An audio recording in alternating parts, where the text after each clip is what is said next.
తెలంగాణలో ఆరుగురు మాత్రమే మావోయిస్టులు మిగిలి ఉన్నారని చెప్తా ఉన్నారు తెలంగాణ రాష్ట్ర డీజీపీ శివధర్ రెడ్డి. కేవలం ఆరుగురు అంటే ఆరుగురే మిగిలి ఉన్నారు. ఈ మాట నేను చెప్పడం కాదు, తెలంగాణ రాష్ట్ర డీజీపీ శివధర్ రెడ్డి చెప్తా ఉన్నారు. ఆ ఆరుగురు కూడా తెలంగాణ పరిధిలో లేరు. ఆ ఆరుగురు దేశవ్యాప్తంగా ఉన్నటువంటి ఆయా ప్రాంతాలలో ఉన్నట్టుగా శివధర్ రెడ్డి చెప్తా ఉన్నారు. నిన్న కర్రెగుడ్లకు వెళ్ళినటువంటి సందర్భంలో శివధర్ రెడ్డి పలు కీలకమైనటువంటి విషయాలను అయితే బయటకు చెప్పడం జరిగింది. ఆరుగురు మాత్రమే మిగిలి ఉన్నారు, ఆ ఆరుగురు బయటకు వస్తే బాగుంటుంది అనేటువంటి మాటను చెప్పినటువంటి సందర్భాన్ని మనం చూస్తూ ఉన్నాం. నక్సలిజం పూర్తిగా ఇంకా అంతం కాలేదు, ఇంకొంత మేరకు కొంతమంది అక్కడక్కడ ఉన్నారు అనేటువంటి మాటను చెప్తూనే తెలంగాణలో పూర్తి నక్సల్ ఫ్రీ తెలంగాణగా మనం తీసుకోవచ్చు అన్నటువంటి మాటనైతే వారు చెప్తున్న పరిస్థితి. ఇక ఎవరా ఆరుగురు అని చెప్పి మనం చూస్తే ఆ ఆరుగురులో ముప్పాల లక్ష్మణరావు అలియాస్ గణపతి సీనియర్ మోస్ట్, దాదాపు మావోయిస్టు పార్టీ పుట్టుక నుంచి ఉన్నటువంటి వ్యక్తి ముప్పాల లక్ష్మణరావు అలియాస్ గణపతికి సంబంధించినటువంటి విషయంలో ఆల్రెడీ చాలా వార్తలు మనం వింటూ ఉన్నాం. అలాగే పుసునూరి నరహరి అలియాస్ సంతోష్, వార్తా శేఖల్ అలియాస్ మంగు, జోడే రత్నబాయి అలియాస్ సుజాత, నక్క సుశీల అలియాస్ రేలా, రంగబోయిన భాగ్య అలియాస్ రూపి, వీరితో పాటుగా ఇంకా కొంతమంది సాధారణమైనటువంటి దానిలో కమాండోలుగా కొనసాగుతున్నటువంటి వారిని కూడా చెప్తా ఉన్నారు. అసలు తెలంగాణ రాష్ట్ర డీజీపీ ఏం మాట్లాడారో ఒకసారి వినేటువంటి ప్రయత్నం చేద్దాం, ఆ తర్వాత పూర్తి వార్తలోకి వెళ్దాం. ముఖ్యంగా ఛత్తీస్గఢ్ సైడ్ కొంత ఇవి ఉన్నాయి, ఐఈడీలు కానీ ప్రెషర్ బాంబులు కానీ ఈ బూబీ ట్రాప్స్ కానీ ఉన్నాయి. వాటిని నిర్వీర్యం చేయాల్సిన అవసరం ఉంది. చేస్తున్నారు, మన సైడ్ ఆల్రెడీ చేసేసినాం, వాటి పక్క కూడా చేస్తున్నారు. వాళ్ళు టైం పడుతుంది. తెలంగాణ ప్రాంతం కొంత ఫ్రీ జోన్ అయింది, నక్సల్ ఫ్రీ జోన్ అయింది అనుకోవచ్చా సార్? అనుకోవచ్చు. ఇప్పుడు ఎంతమంది ఇంకా కొంతమంది లొంగుబాటు తెలుగు ప్రాంతానికి సంబంధించినటువంటి వాళ్ళు కూడా కొంతమంది ఉన్నారంటున్నారు. ఆరుగురు మిగిలిందండి, ఆరుగురు ఉన్నారు. వాళ్ళు కూడా మంచి బయటకు వస్తే మంచిది. ముఖ్యంగా ఛత్తీస్గఢ్ సైడ్ కొంత ఇవి ఉన్నాయి, ఐఈడీలు కానీ ప్రెషర్ బాంబులు కానీ ఈ బూబీ ట్రాప్స్ కానీ ఉన్నాయి. వాటిని నిర్వీర్యం చేయాల్సిన అవసరం ఉంది. చేస్తున్నారు, మన సైడ్ ఆల్రెడీ చేసేసినాం, వాటి పక్క కూడా చేస్తున్నారు. వాళ్ళు టైం పడుతుంది. తెలంగాణ ప్రాంతం కొంత ఫ్రీ జోన్ అయింది, నక్సల్ ఫ్రీ జోన్ అయింది అనుకోవచ్చా సార్? అనుకోవచ్చు. ఇప్పుడు ఎంతమంది ఇంకా కొంతమంది లొంగుబాటు తెలంగాణ నక్సల్ ఫ్రీ తెలంగాణగా మారిందనేటువంటి మాటను చెప్తూనే ఇక ఆరుగురు మాత్రం మిగిలి ఉన్నారనేటువంటి విషయాన్ని కూడా తెలంగాణ రాష్ట్ర డీజీపీ చెప్తా ఉన్నారు. కర్రెగుట్టలకు వెళ్ళినటువంటి డీజీపీ ఈ కీలకమైనటువంటి విషయాన్ని బయటికి చెప్పినటువంటి సందర్భం. ఇక ఇదే అంశంపైన మనతో మాట్లాడడానికి సోషలిస్టు ఎక్స్ మావోయిస్టు జంపన్న మనతో పాటుగా లైవ్లో జాయిన్ అవుతా ఉన్నారు. జంపన్న నమస్తే. నమస్తే చెప్పండి. డీజీపీ చెప్తా ఉన్నారు కేవలం ఆరుగురు మాత్రమే మిగిలి ఉన్నారు తెలంగాణ నుంచి ఉన్నటువంటి వాళ్ళలో, ఈ ఆరుగురు లొంగిపోతే బాగుంటుంది అనేటువంటి మాట చెప్తా ఉన్నారు. మీకున్నటువంటి సమాచారం మేరకు ఇంకెంతమంది ఉన్నారని అనుకుంటా ఉన్నారు? ఇప్పుడు తెలంగాణకు సంబంధించింది ఆరుగురు ఉన్నారనే విషయం డీజీపీ చాలా సందర్భాలు చెప్తున్నాడు. వాస్తవంగా తెలంగాణ సంబంధించిన వాళ్ళు ఉండడం అని అంటే వాళ్ళంతా ఇప్పుడు తెలంగాణ భూభాగంలో లేరు. వాళ్ళు ఎవరు కూడా తెలంగాణ భూభాగంలో లేరు. వాళ్ళు ఉన్నది జార్ఖండ్ లో కావచ్చు, లేకపోతే ఒరిస్సాలో గానీ, లేదా ఇప్పుడు గణపతి ఉన్నాడు. గణపతి తెలంగాణ అయినప్పటికీ కూడా ఆయన అసలు అడవిలో లేడు, బయట ఉన్నాడు. ఎక్కడ ఉన్నాడు కూడా ఎవరికి తెలియదు, వాళ్ళిద్దరు భార్యాభర్తలు కూడా. కాబట్టి మొత్తంగా దృష్టిలో పెట్టుకున్నప్పుడు ఆరుగురు అనేది మాత్రం ఇప్పుడు తెలంగాణ భూభాగం లేరు. తెలంగాణ భూభాగం లోపల ఇప్పుడు వీళ్ళు మాత్రమే కాకుండా కూడా అంటే ఎవరైతే సాయుధ మావోయిస్టులు అంటే ఎక్కువగా ఛత్తీస్గఢ్ నుంచి వచ్చిన వాళ్ళు కూడా ఇక్కడ ఈ మధ్యన తెలంగాణలో ఉన్న విషయం కూడా మనకు తెలిసిందే. వాళ్ళు సరెండర్ అయిన విషయం సందర్భం కూడా మనకు తెలిసిందే.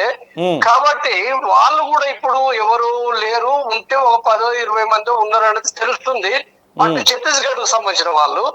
కాబట్టి వాళ్ళు కూడా లొంగిపోతున్నారని కూడా ఏంటంటే మన డీజీపీ నిన్న అక్కడ కూడా మాట్లాడాడు. అది మరి చూడాలి. అది అంటే డీజీపీ ఇంకొక మాట కూడా చెప్తా ఉన్నారు, ఇంకెవరైనా ఉంటే లొంగిపోండి, వారికి మేము రక్షణ కల్పిస్తామనేటువంటి మాట చెప్తా ఉన్నారు. మొదటి నుంచి అదే మాట చెప్తా ఉన్నప్పటికీ ఇప్పుడు కొత్తగా అంటే మార్చి 31 తర్వాత పరిణామాలు అవన్నీ మనం చూస్తూ ఉన్నాం. ఇప్పుడు ఆ మాటకి ఎట్లాంటి సూత్రప్రాయమైనటువంటి ఆ భావాన్ని ఎట్లా చూడొచ్చు అంటారు? ఆల్రెడీ తెలంగాణ ప్రభుత్వం దాదాపు సంవత్సర కాలం నుంచి కూడా ఏంటంటే వాళ్ళు ఇక్కడ సరెండర్ చేసుకుంటుండ్రు. సరెండర్ చేసుకునే సందర్భం కూడా వాళ్ళు స్పష్టంగా అదే చెప్తుండ్రు, మేమేమి అంటే రక్షణ కల్పిస్తాము, పునరావాసం కూడా కల్పిస్తామని చెప్తుండ్రు. సరే, కొంతవరకు పునరావాసం అనేది రివార్డ్ ఇవ్వడం రూపంలో ఉంది. మిగిలిన వాళ్ళకు భూమి గాని, ఇల్లు గాని, ఇంక ఇతర విషయాలు గాని ఇంకా అవేవి మనకు అవి చేస్తున్నట్టు ఇంకా రుజువులు ఏం రాలేదు, బహుశా ఇంకా చూడాల్సింది అది. ఇంకొక మాట అంటే ఇంకా ఇప్పుడు ఎవరైతే బయట ఉన్నారో మనం కొంతమంది పేర్లు చెప్తా ఉన్నాం. గణపతి అంటే అజ్ఞాతంలో ఉన్నప్పటికీ కూడా తనకు సంబంధించి కార్యకలాపాలు అయితే దాదాపు 5-6 సంవత్సరాలుగా కనబడట్లేదు. మిగిలినటువంటి వాళ్ళు కార్యకలాపాలలో ఉన్నటువంటి వాళ్ళు బయటికి రావడానికి ఏమైనా అవకాశాలు కనబడుతూ ఉన్నాయా, లేకపోతే వాళ్ళు ఇంకా వారి యొక్క పోరాటాన్ని కొనసాగిస్తారు అనేటువంటి నమ్మకం ఏమైనా ఉందా? ఇప్పుడు వాళ్ళు ఏమి, ఇప్పుడు ఎవరైతే ఉన్నారో అక్కడ లోపల ఉన్న వాళ్ళు ఎవరైనప్పటికీ, వాళ్ళ తెలంగాణ వాళ్ళైనా, ఛత్తీస్గఢ్ వాళ్ళైనా, జార్ఖండ్ అయినా, ఒరిస్సా అయినా ఎవరైనప్పటికీ కూడా, అంటే కొద్దిమంది 100-150 మంది ఉన్నారని మనకు వార్తలు తెలుస్తున్నాయి ఆయుధాలతో సహా. కానీ వాళ్ళు ఏదో ఇప్పుడు సాయుధ పోరాటం అనేది చేస్తారనేది ఉందో అలాంటి అవకాశాలు అంటే ఏమీ లేవు. ఇప్పుడే కాదు, వాస్తవంగా 1 year అబౌవ్ నుంచి కూడా, లేదా 2 years అబౌవ్ నుంచి కూడా మావోయిస్ట్ పార్టీ వేల సంఖ్యలప్పుడే అది తగ్గిపోయింది, లేదు అది. కాబట్టి ఇప్పుడు వాళ్ళు మరి ఏం ఆలోచిస్తున్నారంటే ఇప్పుడు వాళ్ళు అంటే వేరు వేరు ప్రాంతాల్లో ఉంది కొంత అంటే ఒక సంశయము, గందరగోళము, అసలు ఏమైతుంది, ఎట్లా పోవాలి, ఎట్లా కలవాలి, పోవచ్చా పోరాదా, పోతే ఎవరేం తిడతారనే ఒక సందేహంతో ఉన్నట్టుగా అర్థమవుతుంది. కాబట్టి వాళ్ళు బహుశా కొద్ది రోజుల పాటు కూడా రావచ్చు, వాళ్ళు చూడాలి. మొత్తం మీద ఈ ఎన్కౌంటర్లకు సంబంధించి అయినా కానివ్వండి, ఈ కుంభంగ్ ఆపరేషన్లు అయినా కానివ్వండి, దాదాపుగా తక్కువైనట్టుగా తెలుస్తూ ఉంది. కేవలం మావోయిస్టుల కోసమే కేటాయించినటువంటి కొన్ని బలగాలను కూడా కేంద్రము రిటర్న్ తీసుకున్నట్టుగా తెలుస్తూ ఉంది. ఈ పరిణామాన్ని ఎట్లా చూడొచ్చు అంటారు? అవును, అంటే ఇప్పుడు దాదాపుగా ఇప్పుడు వేల సంఖ్యలో ఉన్న సాయుధ మావోయిస్టులు అందరూ కూడా ఏంటంటే దాదాపు వాళ్ళు సాయుధ పోరాట విరమణ లేదా సరెండర్, లీగల్ అది ఏదైనా కానీ బయటకు వచ్చేసారు. వాళ్ళు బయటకు వచ్చినప్పుడు మరి ఆ గెరిల్లా దళాలే లేనప్పుడు మరి ఇంకా అక్కడ మరి మిలిటరీ ఫోర్స్ ఉండాల్సిన అవసరం కూడా లేదు కదా. అవును, అది ఇంకా వాస్తవంగా ఎప్పుడో తీసేయాల్సి ఉండే. కాబట్టి ఇప్పుడు వచ్చే వార్తలు 1-2 తీసేస్తున్నట్టు ఉంది. వాస్తవంగా చాలా తీసేయాలి, ఎందుకంటే ప్రజలు భయకంపితులు అవుతారు కదా. ప్రజలు దాదాపు ఏళ్ల తరబడి నుంచి కూడా భయానికి గురై ఉన్నారు. కాబట్టి ఆ మిలిటరీ క్యాంపులను తీసేయాలి, అక్కడ తీసేయాలి. ఫ్రీగా అంటే ఒక పౌర జీవితం ఏదో స్వేచ్ఛగా కొనసాగే విధంగా కూడా ప్రభుత్వం చూడాలి, అది అవసరమైంది కూడా. అది కర్రెగుట్టలోకి డీజీపీ పోవడాన్ని ఎట్లా చూస్తారు? డీజీపీ స్వయంగా అక్కడికి వెళ్ళి అక్కడ ఉన్నటువంటి గిరిజన గ్రామాలను కలిశాడు. మొత్తం మీద తెలంగాణలో నక్సల్ ఫ్రీ అనేటువంటి విషయాన్ని ప్రకటించాడు. అసలు కర్రెగుట్టలకు డీజీపీ పోవడాన్ని ఒక ఎక్స్ మావోయిస్టుగా, సోషలిస్టుగా మీరెలా చూస్తారు? ఇప్పుడు డీజీపీ పై కొన్ని పథకాలు ప్రకటించడం జరిగింది అక్కడ. అంటే ఆటో గాని లేదా స్కూటర్ గాని లేదా ఇంకా కొన్ని పథకాలు అనేటివి చెప్తుండది. వాస్తవంగా ఇప్పుడు అవి ఏవైతున్నాయో అంటే ఆ గుట్టల పైన ఒక 5-6 గ్రామాలు ఉంటాయి, 5-6 గ్రామాలు ఆదివాసీ గ్రామాలు. వాళ్ళంతా కూడా నిత్యము మార్కెట్ కోసము వేరు వేరు పనుల రీత్యా వాళ్ళ చుట్టాలు, బంధువులు, ఫ్రెండ్స్ కోసం కూడా ఏంటంటే వాళ్ళు నిత్యం గుట్ట ఎక్కడము దిగడము నిరంతరం చేస్తారు. వాళ్ళు బస్సు ప్రయాణం చేయాల్సి వస్తుంది. ఇప్పుడు తెలంగాణకు గోదావరి దాటేసి ఇక్కడ మిర్చి తోటల్లో కూడా పని చేయాల్సి వస్తుంది. కాబట్టి ఇవంతా కూడా ఏంటంటే వాళ్ళు ఆల్రెడీ దాదాపు 80కి ముందు 70కి ముందు కూడా ఏంటంటే వాళ్ళు ఆల్రెడీ ఓటర్ లిస్ట్ ఉన్న వాళ్ళే. ఓటర్ లిస్ట్ లేకుండా కూడా ఏం లేరు, వాళ్ళు ఓటర్ లిస్ట్ ఉన్న వాళ్ళు.